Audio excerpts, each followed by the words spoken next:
Hi everyone, it's Alice, and today I'm gonna wrap up the books I read in April. This was a great reading month for me. I read 7 books. Some that I enjoyed, some that I didn't love as much, but that's just how it goes. And we do have a new favorite, which is very exciting.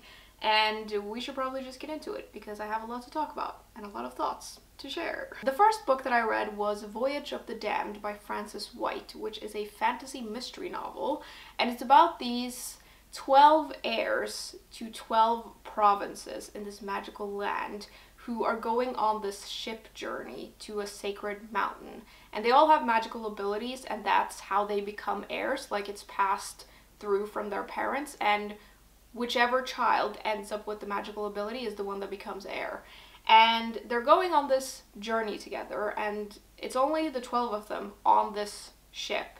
And then once they leave the port and they're out at sea, someone starts killing off the heirs. And obviously, because there's only these 12 people on the ship, it must be one of them. And our main character is trying to find out who. So I have a lot of thoughts about this book, and I have some conflicting feelings about it because I really enjoyed this book. I found it really, really entertaining, and I really liked reading it. But I do think that there are some things, like some things are done well, and then there are quite a lot of things that are not done as well. Let's do the positive things first though. I did really enjoy this book, like I said. I think the setup is really cool. Like, I love the idea of a closed circle mystery, or like a locked room mystery in a fantasy setting. And when I started reading this, I was immediately intrigued by the world, and like I knew there was a mystery coming, and I thought that was really cool. And it has a very particular tone to it that caught me a little bit off guard, but I was like, okay, this is interesting. It feels very modern in a way that like you don't see a lot in fantasy novels, and it's very tongue-in-cheek and it's very humorous. And I very often enjoy that kind of vibe to the writing. So when I started reading this, I was like, okay, I'm intrigued, I'm into it, you know, it's interesting. There is a lot of humor in this, which I did enjoy. Like, it's hard to describe the tone, but it's very funny in a way. And I was intrigued by like the maps in the beginning. We have a map of this land and the ship, and we have like an overview of the different provinces and the heirs, and there's a lot of them, so this was very helpful. And based on the maps and like that information that you get in the beginning, you do expect, or at least I expected, a certain level of world building that I felt the further into this we got, the more it felt really lacking. And I do like the things that we get to learn about the world, but I felt like there wasn't really enough of it. We do also obviously have a lot of characters in this book because we have 12 provinces and all of these heirs, and not all of them feel fully fleshed out, but I also feel like they don't really need to be, like not all of them. And I did enjoy reading about our main character and getting to know him, and I do like how inclusive the writing is and how that is baked into the world really naturally. And it comes up and it's just like, oh, this is how it is.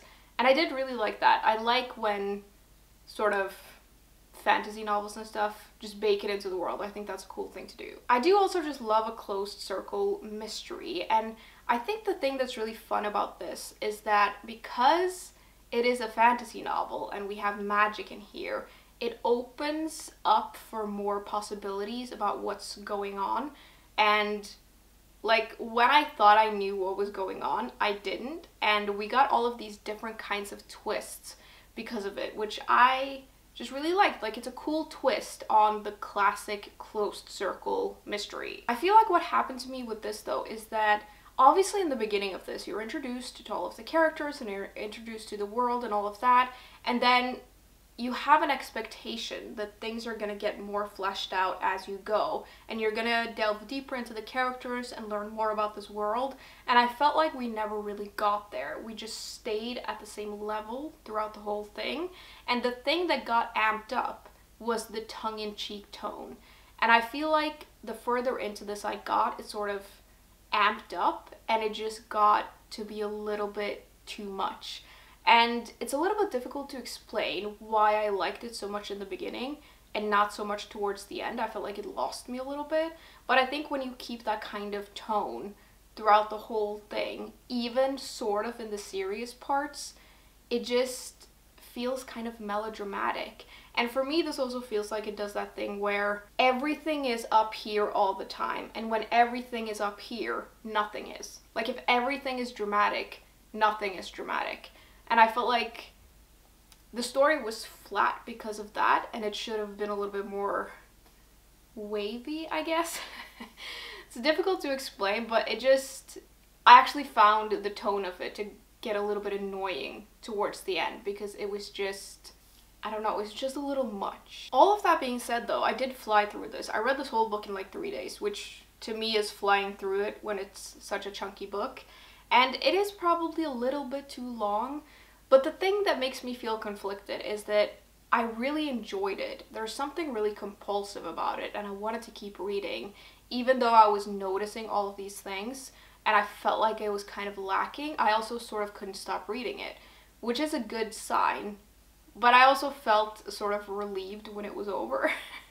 And I don't know, it's just a little bit of a mixed bag, because I rolled my eyes several times reading this, but I also chuckled quite a lot, and I had a good time. I will also mention, this feels very YA, even though it's adult, and a lot of the characters are adult. It feels very solidly like a YA novel, and I think maybe one of the reasons that I expected more from it was because it's marketed as adult, and it feels quite young and sort of simple in some areas, and that's not necessarily the book's fault, and like the main character isn't YA or like a young adult, but it just feels that way. It's a little bit difficult to rate this one, but I think I'm just gonna give it a 3 out of 5 stars. That means I read and enjoyed it.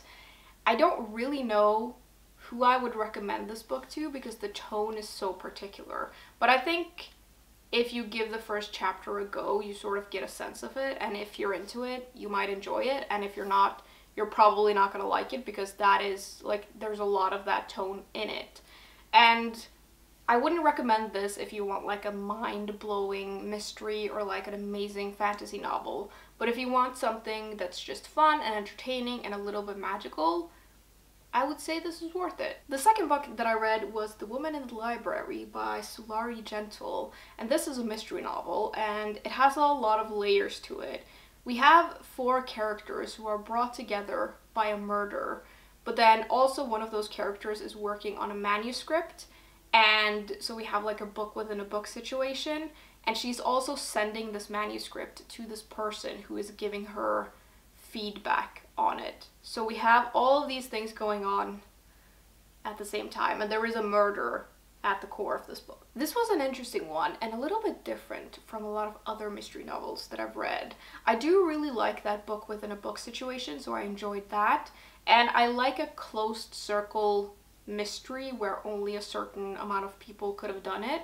Like, I think that's really, like, it's an interesting setup, and I usually really enjoy it. So it has a lot of elements to it that I like. I would say that this is a book that I very solidly enjoyed, and I read it quite quickly, and there were a lot of interesting parts of this. There are some twists and turns that I didn't see coming. It felt, at least in part, quite unpredictable, which I enjoyed, and I liked reading about our characters and slowly getting to know them and like seeing their backstories. And it is the kind of book where you're not entirely sure if what you're learning about the characters is necessarily true, because it must be one of these people who's done something, and I really like that. It adds a lot of tension to it, I feel. There was also something really compelling about it to me, and I really like the layers of the story, and I like how we have all of these different things going on, but they're all intermingled, and I thought it was very intriguing.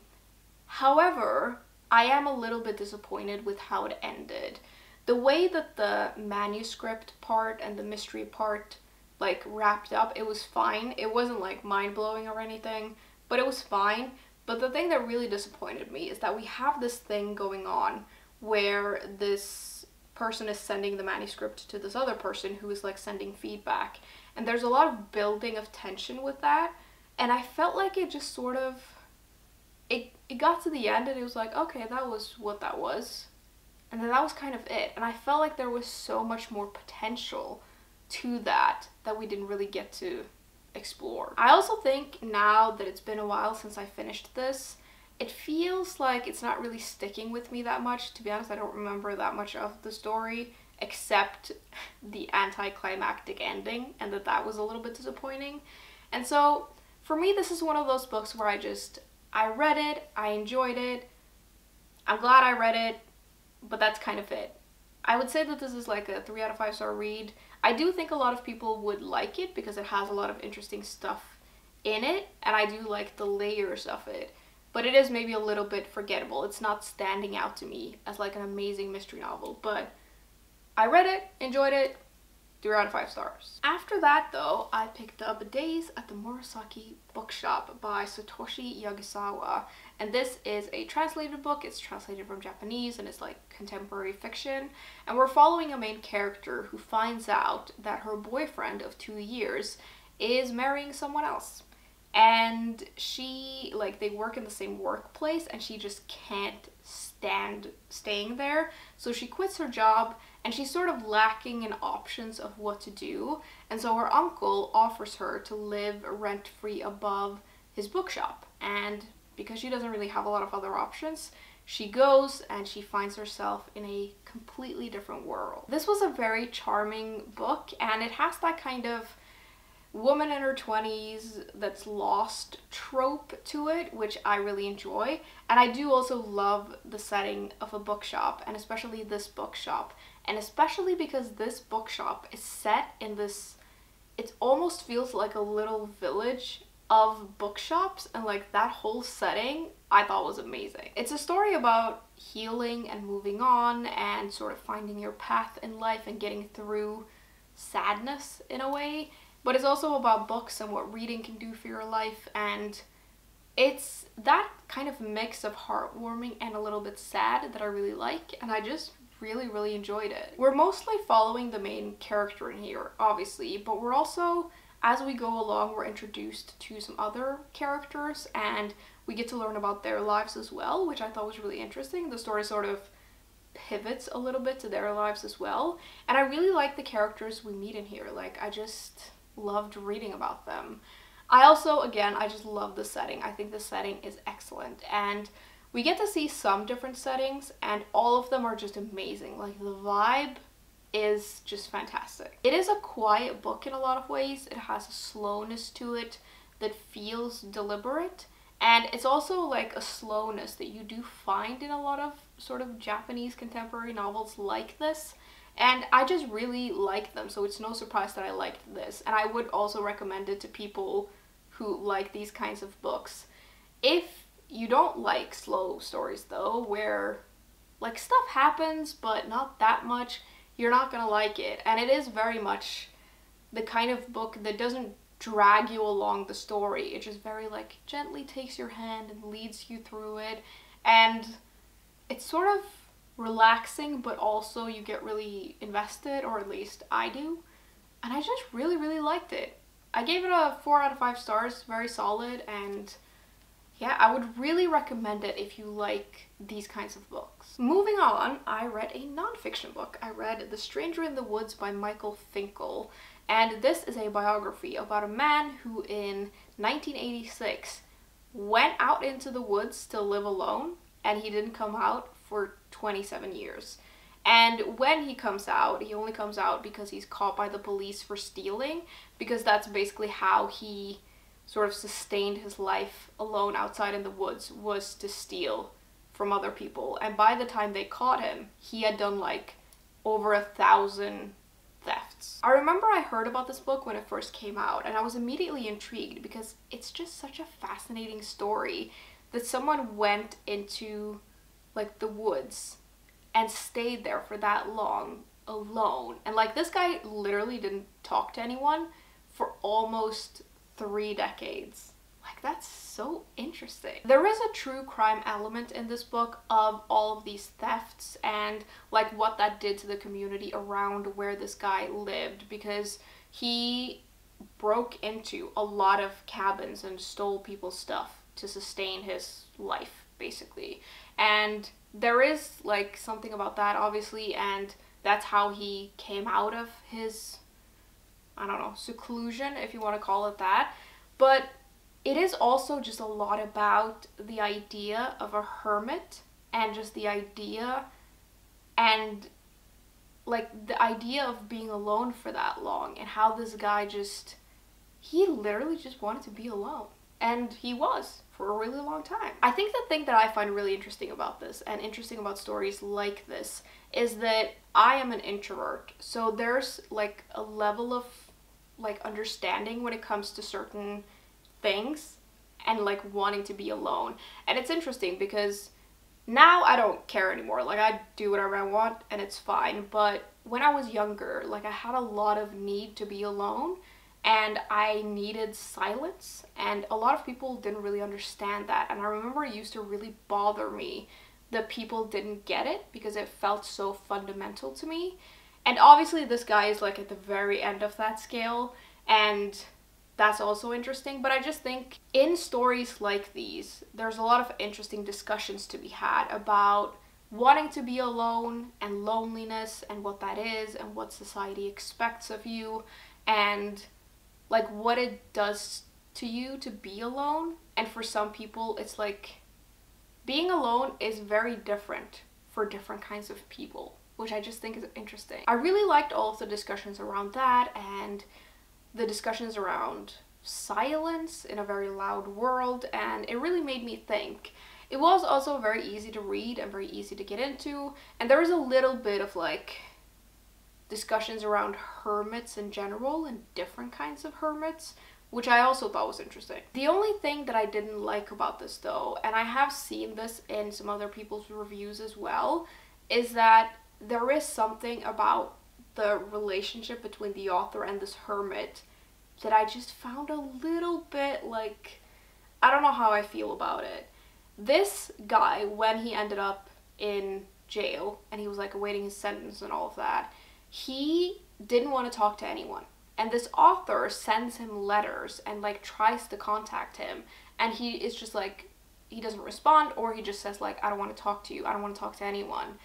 And then they end up sort of, I mean, they do end up talking together, because the author just decides to go and see him uninvited.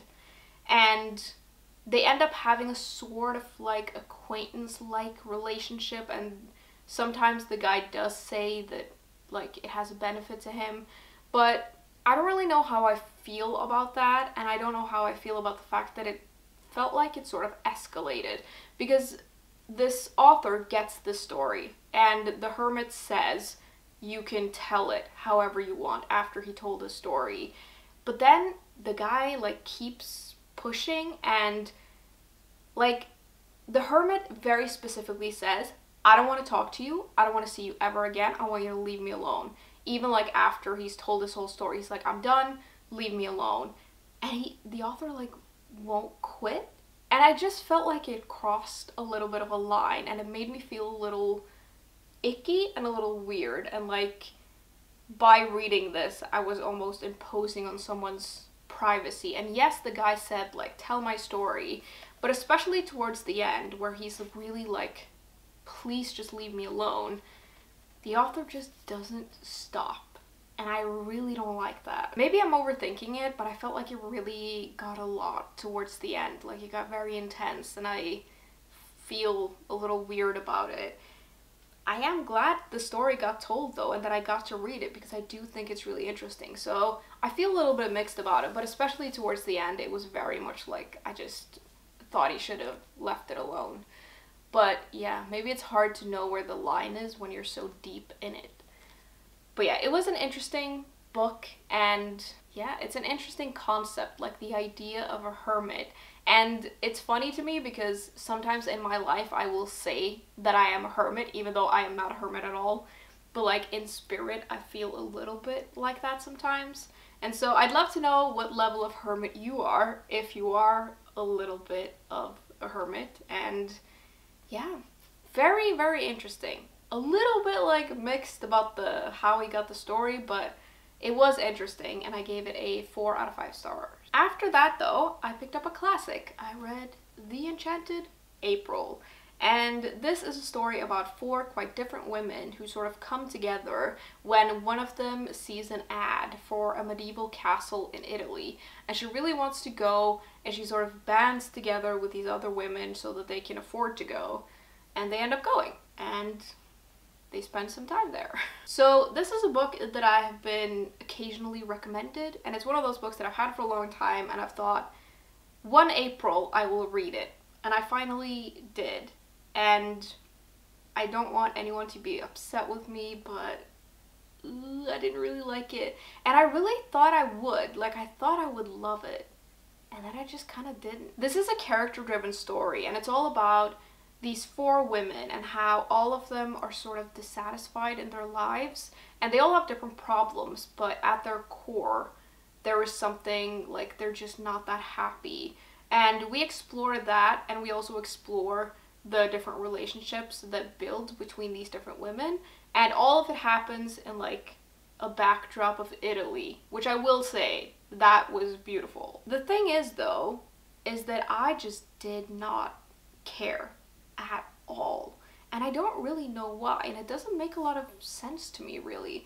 But when I'd read like 4 or 5 chapters of this, I was like, I'm not really into this. But it is a gentle story in a lot of ways, and with a lot of character-driven stories, it might take a while to like get going and you get invested towards like the middle of the story and the end. And I thought maybe it's just a little slow, but the further I got into this, the less I cared. And I was also, honestly, because I didn't care, I was kind of bored. And I don't know how to explain it, because the story has all of these ingredients that I should like.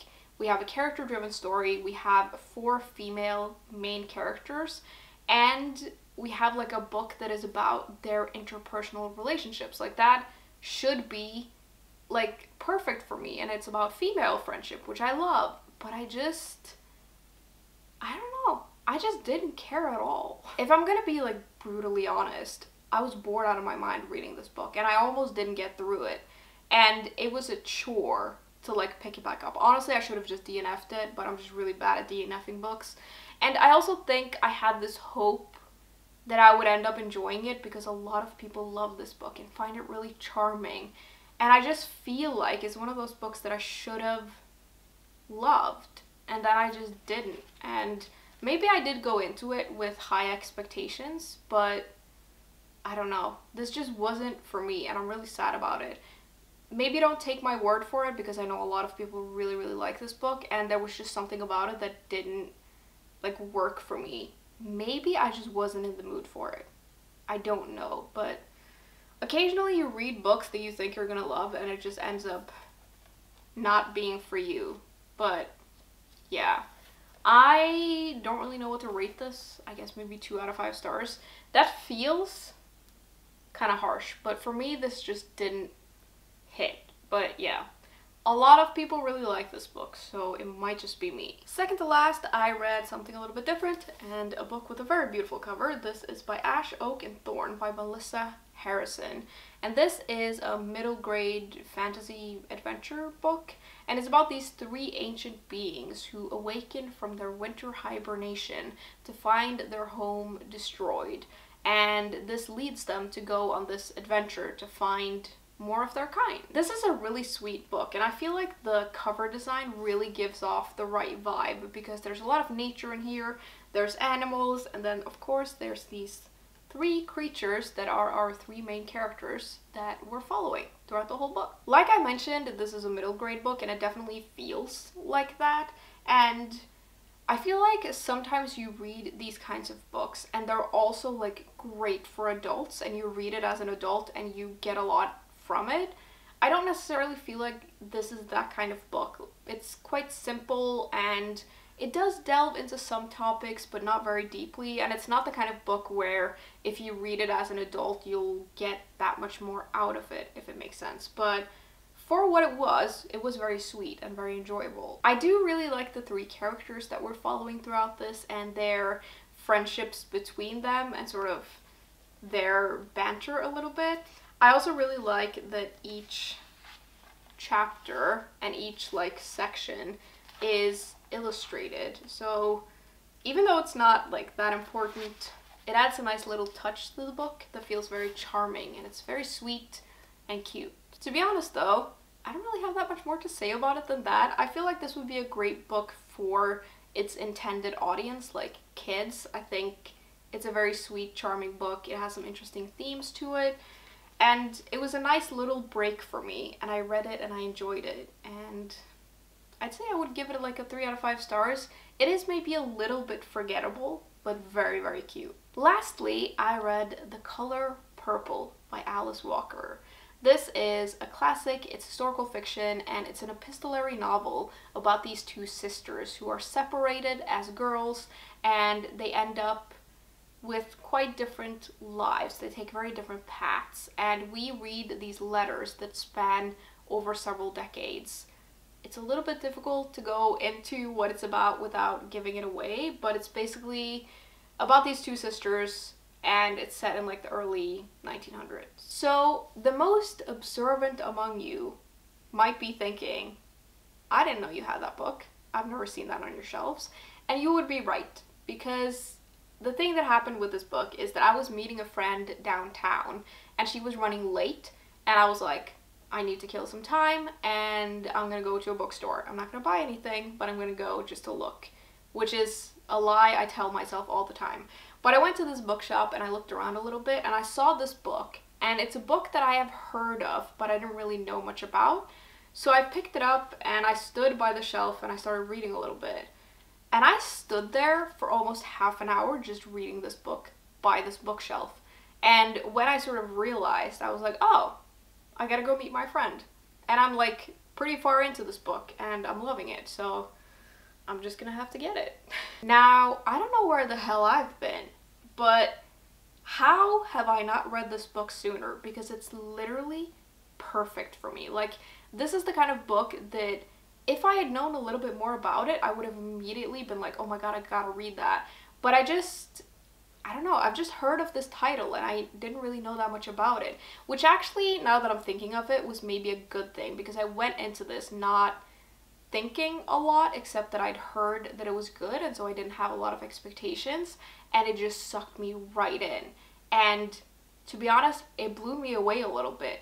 And maybe it's because I didn't know what to expect, but I wasn't expecting this, and I am amazed. We basically follow these two sisters throughout part of their lives, and we mainly follow one of them, especially in the beginning, and then eventually we hear from the other one as well, and they have very distinct voices, and especially the one that we follow the most, I just loved. Like, I loved reading about her and getting to know her, and I was so invested in this life of hers. And I was invested in the sister's life as well, but that was like the main thing for me.